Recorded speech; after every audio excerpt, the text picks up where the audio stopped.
manufacturer of premium innerwear lingerie in the women's innerwear market. The company is entering the capital markets to raise around 93 crore rupees, primarily to fund its expansion plan as well as to finance its marketing and brand building exercise. The company is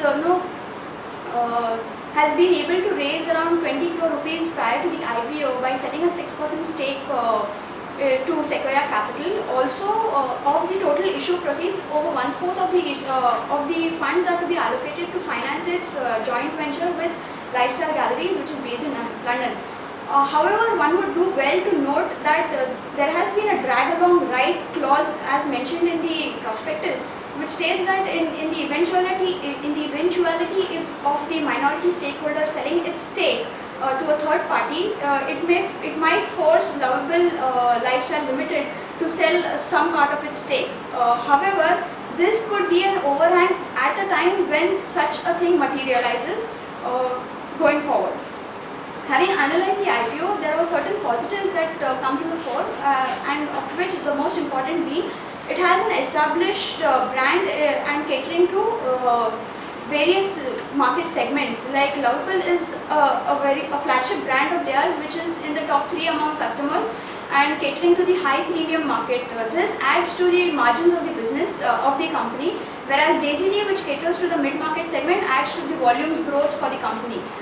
Also, it has a well-distributed network which is spread across regions in India, as well as has a good foothold in the shop-in-shop or the departmental store format.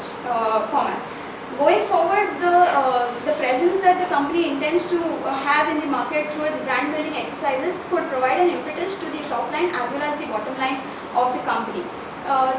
However, on the flip side, the company caters only to the niche innerwear segment for the women's. So, this could act as a dampener for the company, given the presence of certain brands like Jockey, which cater to both men as well as women's innerwear market. However, it also plans to foray into the men's innerwear market, where the acceptability factor would be a key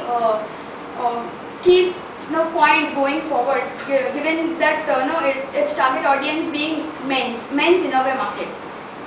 Again, the nature of the industry is such where it has to be competitive enough, as well as it operates in a highly fragmented industry categorized by unorganized players, which form over 2/3 of the total market, especially in the mid-market lingerie segment.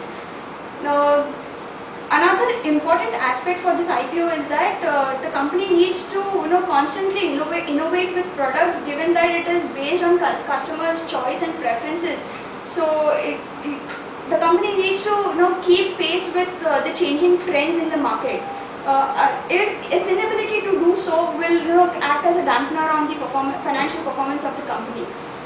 However, coming to the valuations, the company is demanding around 20 times price to earnings multiple at estimated FY12 earnings, which seems to be betting on the scarcity premium, which was accorded to players like Jubilant Foodworks and Talwalkar's until a while ago.